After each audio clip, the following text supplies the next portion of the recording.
Assalamualaikum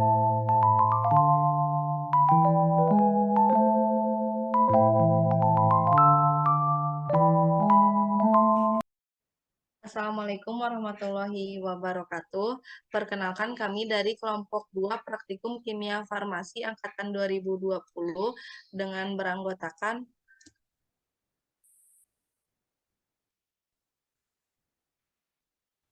Valentino Andrian Situmeang, Fazila Janmiati Sobandi, Dela Ayu Fitriani, Nabila Hanidah, dan Vini Alwani. Di sini kami akan menjelaskan materi dari titrasi bebas air, penetapan kemurnian vitamin C secara titrasi konvensional, penetapan kemurnian vitamin C secara titrasi potensiometri. Untuk materi pertama yaitu titrasi bebas air akan dijelaskan oleh rekan kami yaitu Vini Alwani. Kepada Vini Alwani dipersilahkan.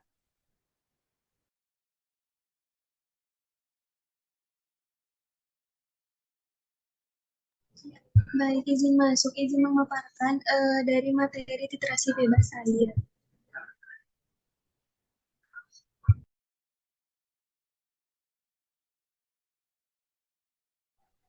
Untuk prinsip percobaannya, penetapan kadar secara volumetri berdasarkan reaksi basa lemah dengan asam kuat di dalam pelarut organik. Kemudian untuk tujuan percobaannya menentukan normalitas larutan baku sekunder HClO4 dengan titrasi bebas air, melakukan validasi metode analisis akurasi penentuan kadar klorfeniramina, maleat, dan favarin HCl secara titrasi bebas air, menentukan kemurnian klorfeniramina, maleat, dan favarin HCl dengan titrasi bebas air.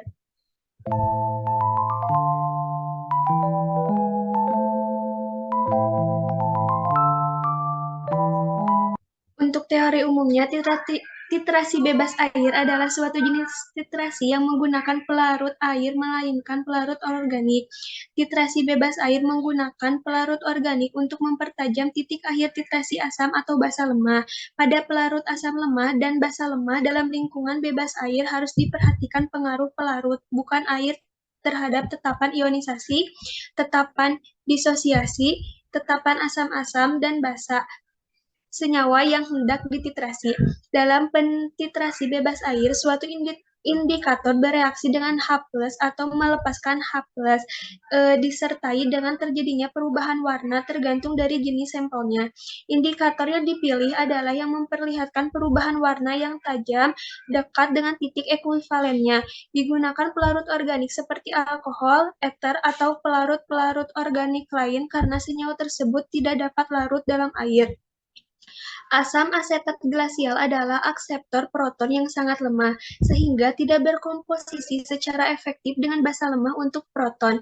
Asam perklorat adalah asam yang paling kuat di antara asam-asam yang umum di dalam larutan asam asetat, dan medium titrasi yang biasanya digunakan untuk menghilangkan air dari asam perklorat air. Kemudian pada dasarnya pelarut yang dibedakan menjadi dua jenis pelarut, yaitu yang pertama ada pelarut aprotik. Pelarut aprotik yaitu suatu pelarut yang tidak dapat memberikan proton, serta pelarut yang tidak terdisosiasi menjadi proton dan anion pelarut. Kemudian yang kedua ada pelarut protik. Pelarut protik yaitu suatu pelarut yang menunjukkan disosiasi menjadi proton dan anion pelarut. Pelarut ini dinamakan juga sebagai pelarut amfiprotik atau pelarut amfolit.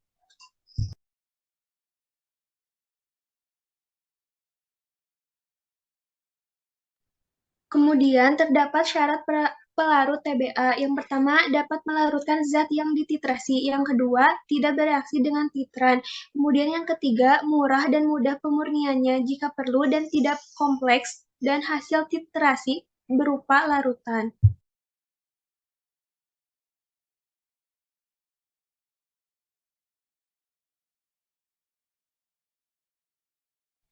Kemudian ada klasifikasi pelarut dalam TBA.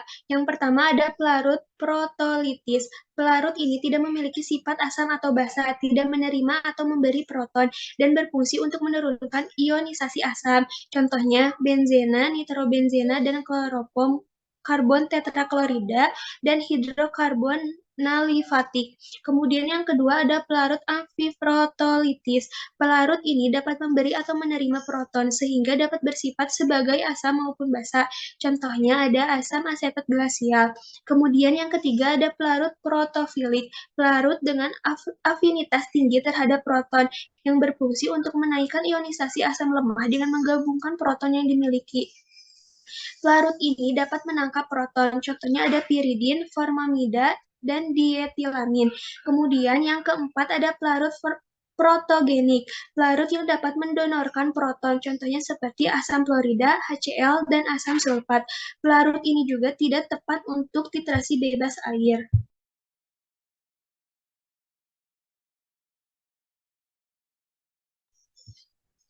Kemudian teori yang digunakan, ada 3 teori yang digunakan untuk menerangkan reaksi netralisasi dalam suatu pelarut, yaitu yang pertama ada teori titrasi ikatan hidrogen, yang kedua ada teori Lewis, kemudian yang ketiga ada teori Bronsted.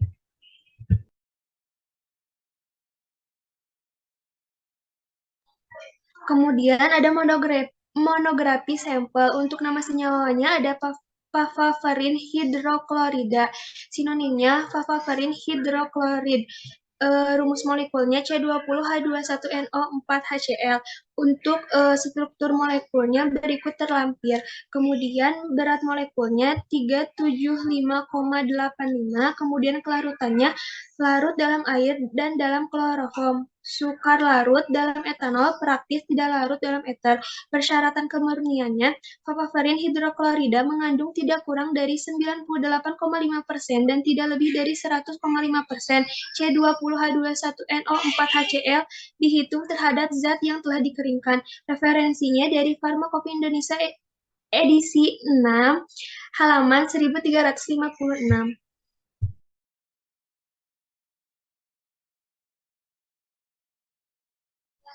Kemudian reaksi kimia berikut terlampir reaksi kimia pembakuan KHP dan HClO4.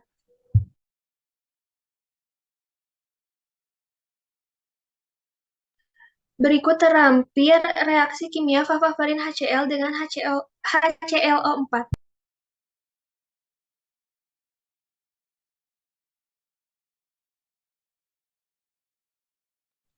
Kemudian diagram alir prosedur percobaan. Berikut terlampir diagram alir dari pembakuan HClO4 0,1 N dengan larutan baku kalium hidrogen vitalat 0,1 N.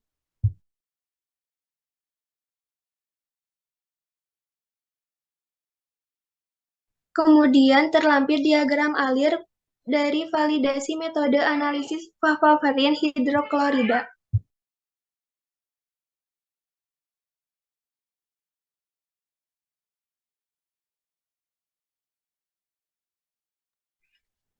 Berikut terlampir diagram alir penetapan kemurnian papaverin hidroklorida.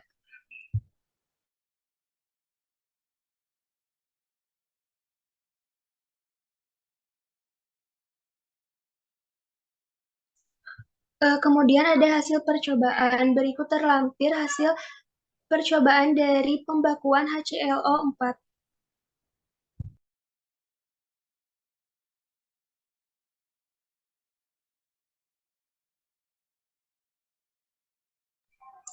Berikut terlampir perhitungan HClO4 dari hasil pembakuan.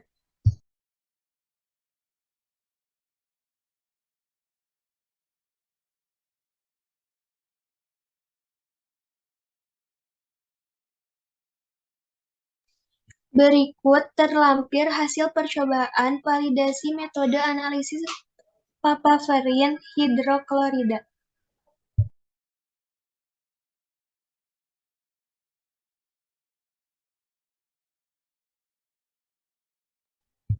Terlampir perhitungan papaverin hidroklorida hasil dari validasi metode analisis.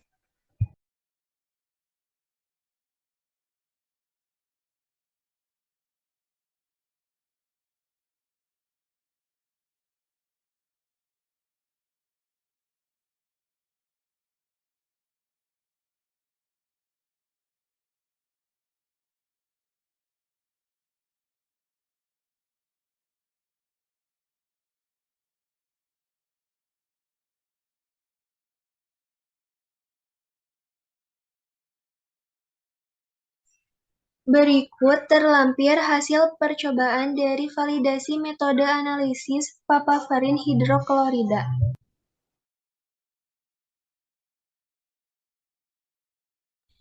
Terlampir perhitungan dari papaverin hidroklorida hasil dari penetapan kemurnian.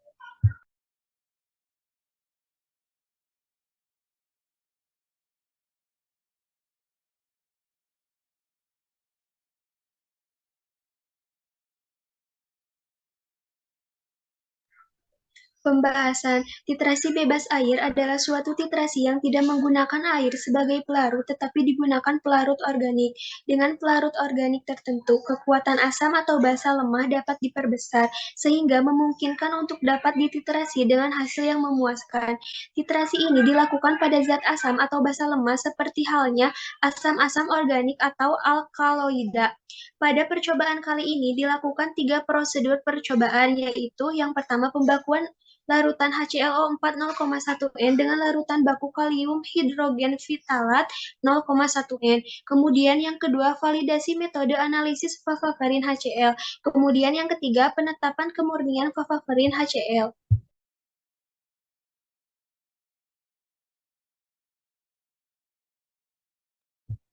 Pertama, dilakukan pembakuan larutan HClO4 0,1 N dengan larutan baku kalium hidrogen fitalat 0,1 N, kemudian ditimbang 200,0 mg kalium hidrogen fitalat, lalu dilarutkan dengan 15 mili asam asetat glasial.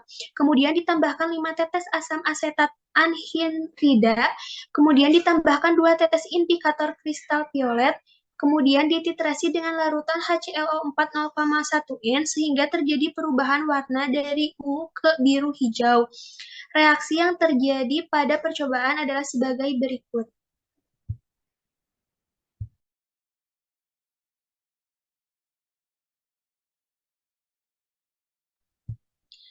Dari hasil perhitungan yang didapat, rata-rata normalitas HClO4 adalah 0,0978 N. Prosedur selanjutnya yaitu validasi metode analisis papaverin HCl. Digunakan pembanding papaverin HCl dengan variasi berat berbeda-beda, yaitu 245 mg, 350 mg, kemudian 370 mg secara triplo. Setiap pembanding dilarutkan dalam 40 mili asam asetat glasial, lalu ditambahkan 5 tetes asam asetat anhidrida dan 5 mili raksa 2 asetat V. Kemudian ditambahkan 2 tetes indikator kristal violet. Kemudian dititrasi dengan larutan HClO4 0,1 N sehingga terjadi perubahan warna dari ungu ke biru hijau. Dihitung pula berat papaverin HCl dalam setiap larutan dan didapatkan hasil akurasi dengan rata-rata sebesar 102,39% dan didapatkan pula presisi sebesar 6,98%. Jika dilihat dari hasil yang didapat, hasil tersebut tidak sesuai dengan literatur yang seharusnya. Persyaratan persen R tidak kurang dari 98,0% dan tidak lebih dari 102,0%, dan persen RSD tidak lebih dari 2%. Perbedaan angka yang begitu besar ini dapat disebabkan oleh tidak sempurnanya proses titrasi dikarenakan kalium hidrogen fitalat yang digunakan pada pembakuan HClO4 sudah terkontaminasi oleh zat lain.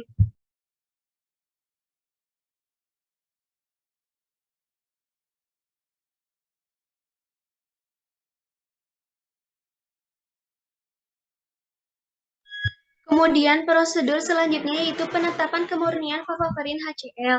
Digunakan 350,0 mg sampel, kemudian dilarutkan 40 mili asam asetat glasial, lalu ditambahkan 5 tetes asam asetat anhidrida.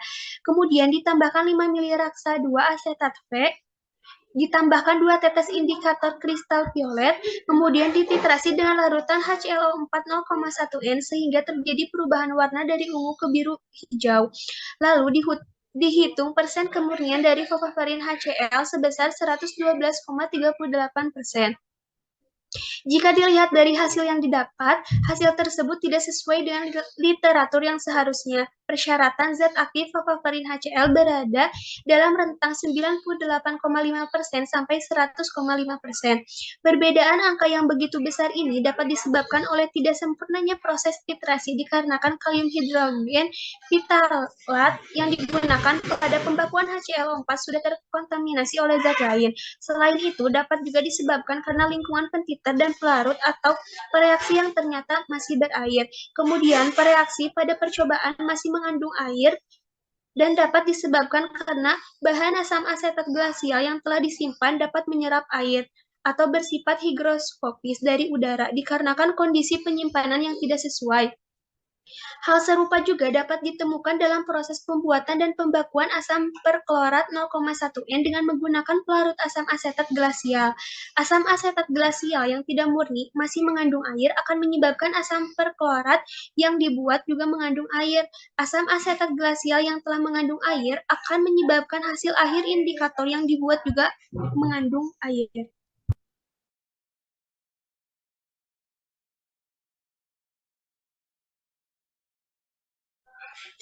Kesimpulan, metode dinyatakan tidak valid karena nilai persen R tidak berada dalam rentang 98,0% sampai 102,0% dan persen RSD lebih dari 2%. Kemudian, zat aktif tidak memenuhi persyaratan kemurnian karena tidak berada dalam rentang 98,5% sampai 100,5%.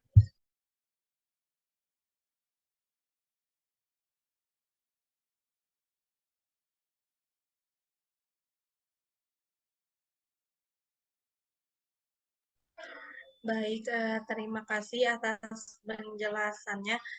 Untuk materi pertama yaitu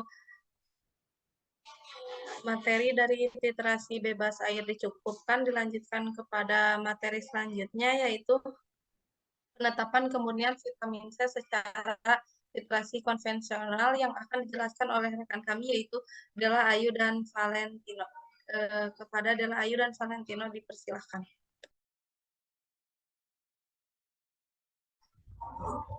Baik, terima kasih sebelumnya. Izin mempresentasikan materi tentang penetapan kemurnian vitamin C secara titrasi konvensional. Untuk yang pertama yaitu untuk prinsip dan tujuan percobaannya. Untuk prinsip percobaan, penetapan kadar zat secara volumetrik berdasarkan reaksi asam dan basa, dan penentuan titik ekivalensi dengan mencatat volume pentiter yang digunakan ketika terjadi lonjakan pH. Tujuan percobaan, menentukan normalitas larutan baku sekunder NaOH, dan menentukan kemurnian asam sitrat monohidrat secara alkalimetri dengan metode konvensional dan potensiometri.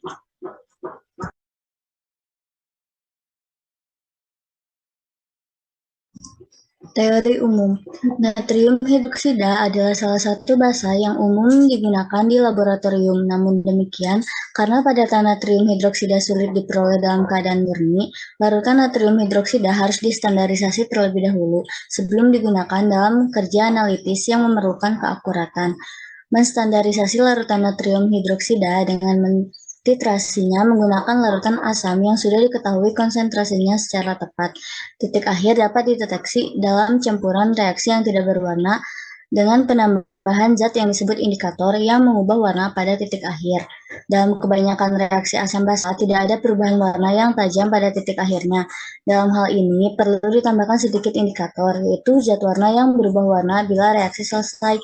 Phenylephthalate adalah salah satu indikator asam basa sintetik yang memiliki rentang pH antara 8,0 sampai 10,0. Pada larutan asam dan netral, phenylephthalate tidak berwarna, sedangkan bila dimasukkan ke dalam larutan basa, warnanya akan berubah menjadi merah.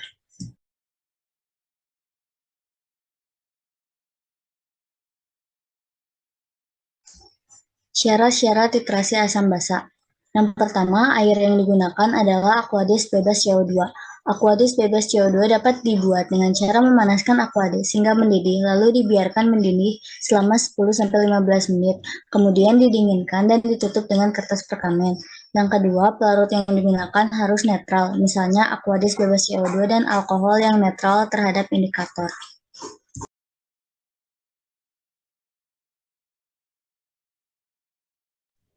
Aplikasi potensiometri pada titrasi asam basa.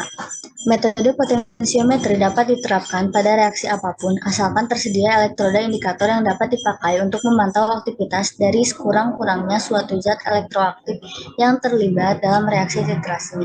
Dalam bidang analisis farmasi, potensiometri digunakan untuk penentuan titik akhir titrasi pada titrasi asam basa, juga titrasi redoks, pengendapan, dan pembentukan kompleks. Pada titrasi asam basa secara potensiometri, titik akhir titrasi ditentukan dengan cara menghitung lonjakan pH yang terlihat pada kurva hubungan nilai pH dengan volume titron yang digunakan. Keuntungan penggunaan cara potensiometri untuk mendeteksi titik ekivalen adalah dapat digunakan untuk larutan yang keruh, lalu tidak tergantung oleh fluoresensi atau warna larutan, dan dapat digunakan untuk menentukan titik ekivalen titrasi yang tidak mempunyai indikator warna yang cocok.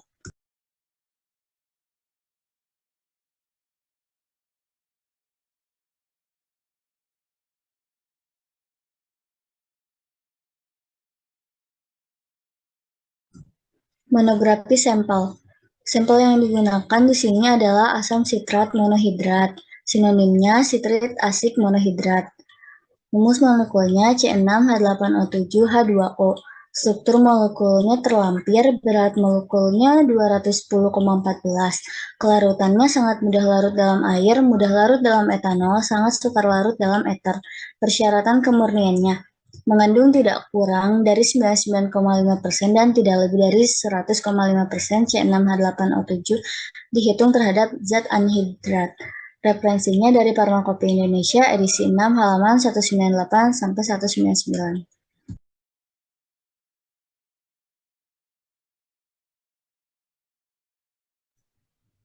Berikut terlampir reaksi kimia pembakuan NaOH dengan asam oksalat dan reaksi kimia asam sitrat dengan NaOH.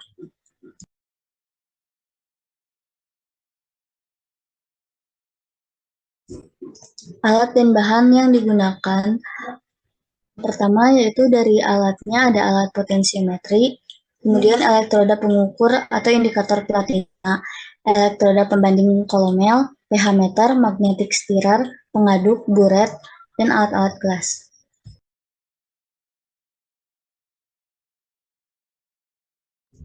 Untuk bahan yang digunakan yaitu larutan NaOH 0,1 N, asam oksalat 0,1 N, indikator fenoktalein, asam sitrat monohidrat sebagai sampel, dan aqueous.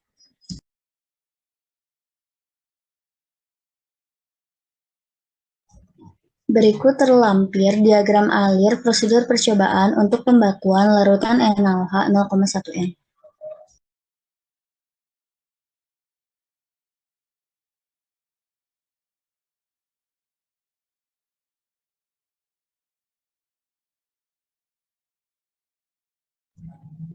Berikut terlampir diagram alir prosedur percobaan untuk penetapan kemurnian asam sitrat monohidrat secara titrasi konvensional.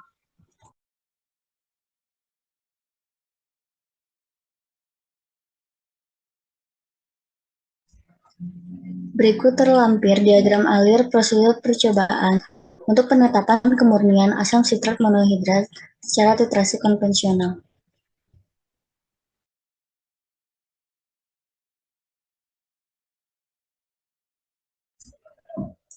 Kemudian diperoleh hasil percobaan dari hasil pembakuan NaOH dari 3 titrasi, kemudian didapat rata-rata normalitas NaOH hasil pembakuan adalah 0,0993 M.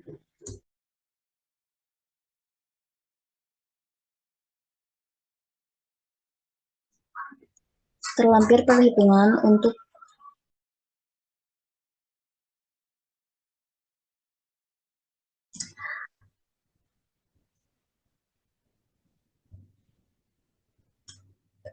Terlampir hasil penentuan kemurnian asam sitrat dengan titrasi konvensional. Dari 3 kali titrasi diperoleh rata-rata kemurniannya yaitu 93,30%.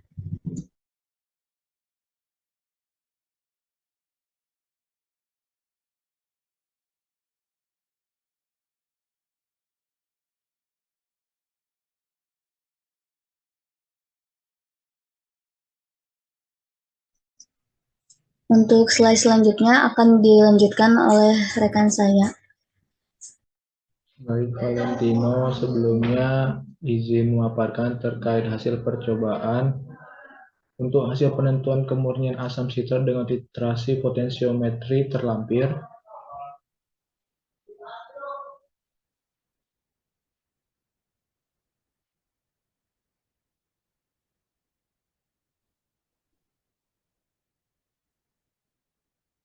Selanjutnya terkait hasil percobaan untuk perhitungan berat asam sitrat dalam sampel dan persen kemurnian juga terlampir.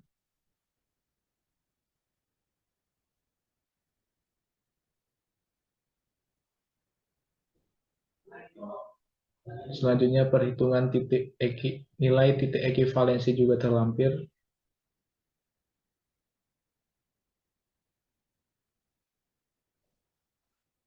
Perhitungan berat asam sitrat dan sampel dan juga persen kemurniannya juga terlampir.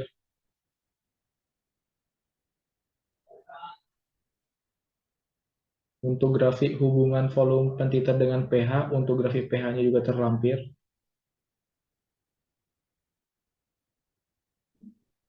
Untuk grafik turunan pertama, hubungan volume pentiter dengan delta pH ataupun delta V-nya juga terlampir.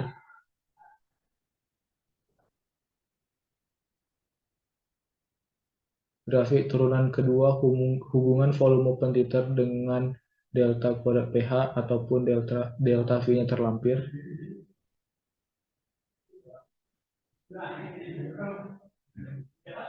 Selanjutnya terkait pembahasan. Titrasi potensiometri adalah titrasi yang menggunakan pengukuran perbedaan potensial dari analit dalam keadaan statis sebagai penanda titik akhir dari titrasinya. Dan juga untuk alkalimetri merupakan reaksi asam basa yang reaksinya antara ion H+ dengan ion OH- yang membentuk H2O yang bersifat netral. Titrasi potensiometri juga pada dasarnya adalah titrasi untuk mengetahui potensial hidrogen ataupun pH dari suatu larutan.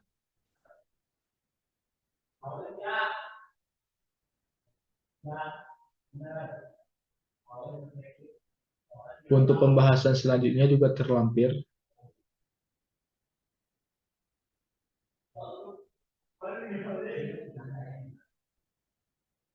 Lalu untuk pembahasan terkait pada titrasi asam basa secara potensiometri dan juga titik akhir titrasinya juga terlampir.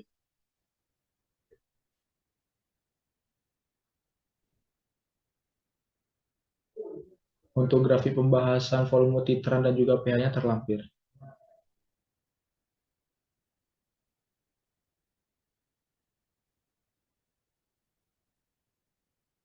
Untuk delta pH dan juga delta V-nya terlampir.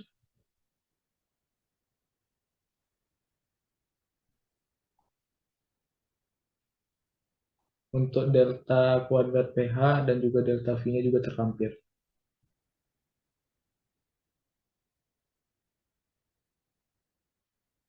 Berdasarkan percobaan yang dilakukan, hasil dari penentuan kemurnian asam sitrat dengan titrasi konvensional adalah 93,30%, dan hasil penentuan kemurnian asam sitrat dengan titrasi potensiometri yaitu 95,88%. Untuk kesimpulannya, terlampir.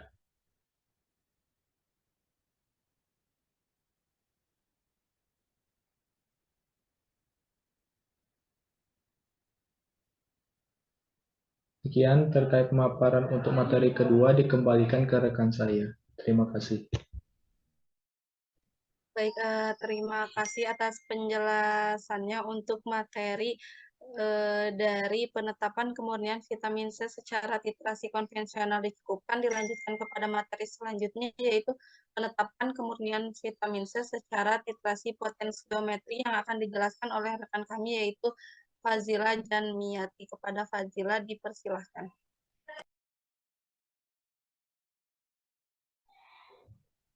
Baik, izin masuk, izin mempresentasikan materi dari modul 3 ini. Yang pertama, prinsip percobaannya, penetapan kehadiran suatu zat secara volumetri berdasarkan reaksi reduksi dan oksidasi.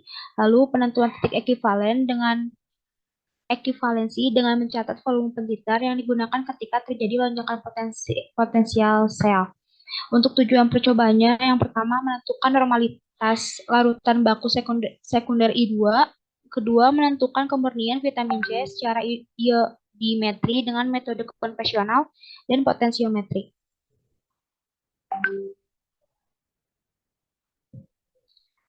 Untuk teori umumnya, titrasi redoks adalah penetapan kadar reduktor dan oksidator berdasarkan atas reaksi reduksi dan oksidasi, di mana reduktor akan teroksidasi dan oksidator akan tereduksi. Agar dapat digunakan sebagai dasar titrasi, maka reaksi redoks harus memenuhi persyaratan umum sebagai berikut.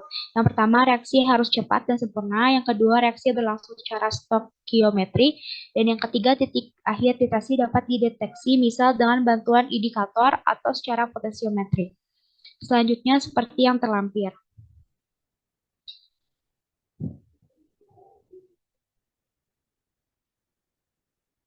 Nah, untuk potensiometri adalah pengukuran tunggal terhadap potensial dari suatu aktivitas ion yang diamati.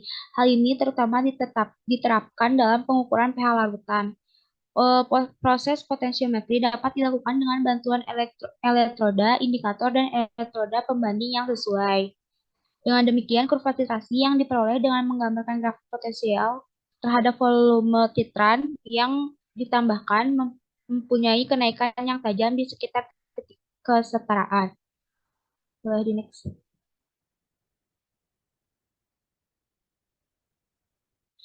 Untuk monografi sampel, nama senyawa itu vitamin C, sinonimnya itu asam askorbat, rumus molekulnya C6H8O6.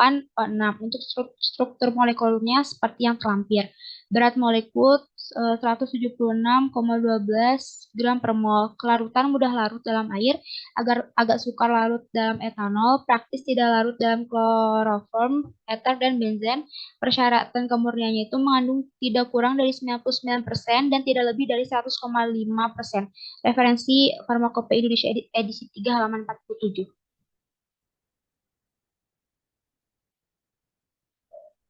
Untuk reaksi kimianya itu seperti yang terlampir, reaksi kimia pembakuan I2 dengan AS2O3, lalu ada reaksi kimia vitamin C dengan I2.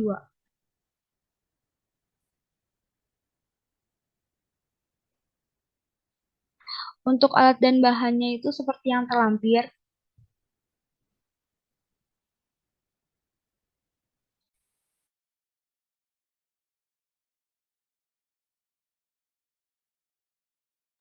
Next.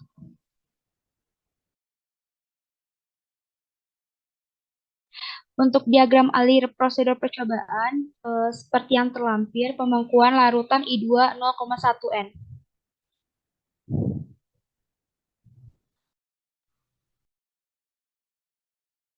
Untuk diagram alir prosedur percobaan,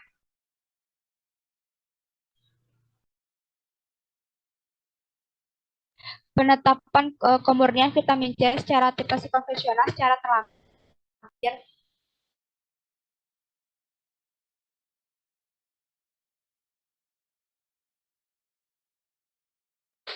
Untuk penetapan kemurnian vitamin C secara titrasi potensiometri secara terlampir.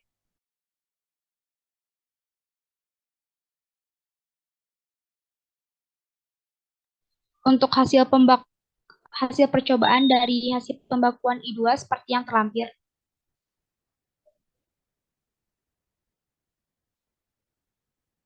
Ini untuk perhitungannya. Untuk hasil percobaan dari hasil penentuan kemurnian vitamin C dengan titrasi potensiometri seperti yang terlampir.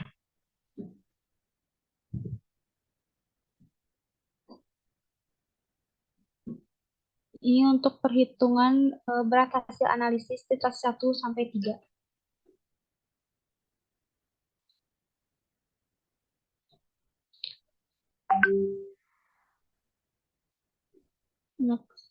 Ini untuk hasil percobaan dari hasil penentuan kemurnian vitamin C secara titrasi potensiometri seperti yang terlampir.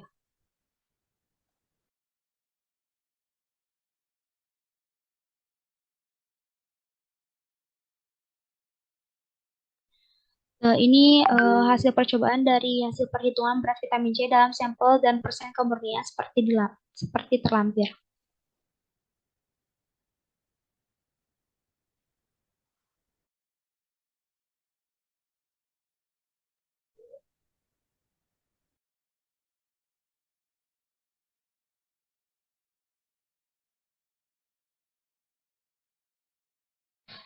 Untuk pembahasannya itu terdapat beberapa jenis titrasi, diantaranya itu titrasi redoks, titrasi iodometri, titrasi iodimetri. Titrasi redoks adalah titrasi di mana titan dan analit mengalami reaksi redoks. Bisa di next.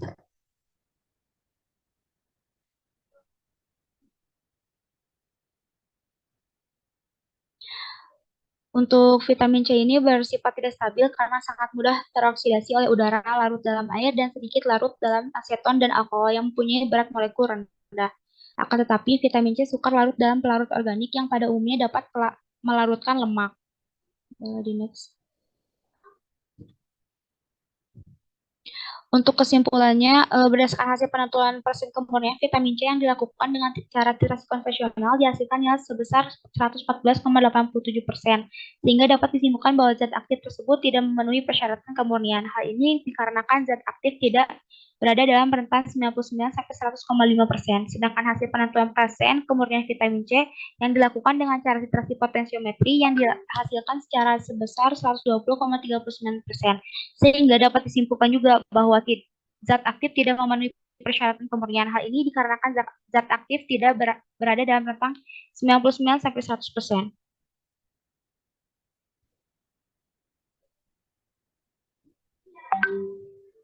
Lalu di sini ada grafik yang terlampir. Oke. Baik, berikut adalah grafik hubungan volume petiter dengan E, seperti yang terlampir.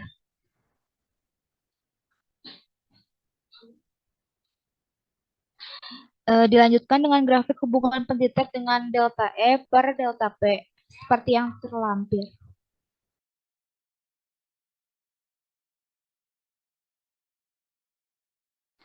Berikut adalah grafik turunan hubungan volume petiter dengan A kuadrat E, delta kuadrat E per delta P, seperti yang terlampir. Baik, sekian dari modul 3.